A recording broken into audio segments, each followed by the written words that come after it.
ದಾವಣಗೆರೆ ಜಿಲ್ಲೆಯ ಜಗಳೂರು ತಾಲೂಕಿನ ದೊಣ್ಣೆಹಳ್ಳಿ ಗ್ರಾಮದ ಆರಾಧ್ಯ ದೈವ ಶ್ರೀ ಬಸವೇಶ್ವರ ಸ್ವಾಮಿಯ ರಥೋತ್ಸವ ಗುರುವಾರ ಸಂಜೆ ಸಹಸ್ರಾರು ಭಕ್ತರ ಸಮ್ಮುಖದಲ್ಲಿ ವಿಜೃಂಭಣೆಯಿಂದ ನಡೆಯಿತು. ಮುಂಜಾನೆಯಿಂದಲೇ ದೇವಸ್ಥಾನದಲ್ಲಿ ವಿಶೇಷ ಪೂಜಾ ಕಾರ್ಯಕ್ರಮ ನಡೆಯಿತು. ಬೆಳಿಗ್ಗೆ ಚಿಕ್ಕ ರಥೋತ್ಸವ ನಡೆಯಿತು.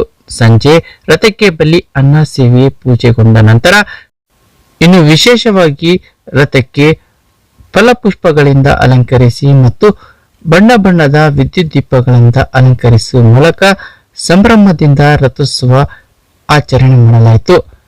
ಅಲಂಕೃತವಾದ ಮಹಾರಥಕ್ಕೆ ಸ್ವಾಮಿಯ ಪಲ್ಲಕ್ಕಿಯನ್ನು 3 ಬಾರಿ ಪ್ರದಕ್ಷಿಣೆ ಹಾಕಿ ನಂತರ ರಥದಲ್ಲಿ ಪ್ರತಿಷ್ಠಾಪನೆ ಮಾಡಲಾಯಿತು. ನಂತರ ಸ್ವಾಮಿಯ ಮುಕ್ತಿ ಬಾವುಟ ಪಟದ ಹಾರಾಜು ನಡೆಯಿತು.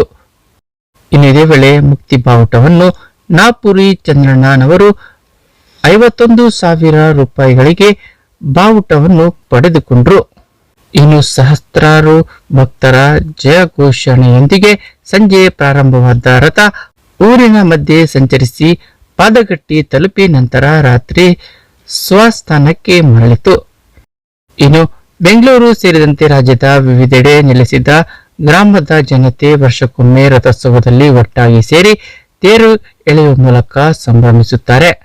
ಇನ್ನು ರಥೋತ್ಸವದಲ್ಲಿ ಗ್ರಾಮದ ಮುಖಂಡರು, ಯುವಕರು, ದೇವಸ್ಥಾನ ಕಮಿಟಿಯ ಮುಖಂಡರು ಸೇರಿದಂತೆ ತಾಲೂಕಿನ ವಿವಿಧ ಭಾಗಗಳಿಂದ ಭಕ್ತರು ಆಗಮಿಸಿ ರಥೋತ್ಸವದಲ್ಲಿ ಪಾಲ್ಗೊಂಡು ತಮ್ಮ ಕಷ್ಟ ಕಾರ್ಪಣ್ಯಗಳನ್ನು ತೋಡಿಕೊಳ್ಳುವ ಮೂಲಕ ತಮ್ಮ ಭಕ್ತಿಯನ್ನು ಮೆರೆದು ತಮ್ಮ ಹರಕೆಯನ್ನು ತೀರಿಸಿ ವಿಶೇಷ ಪೂಜೆ ನೆರವೇರಿಸಿದ್ರು.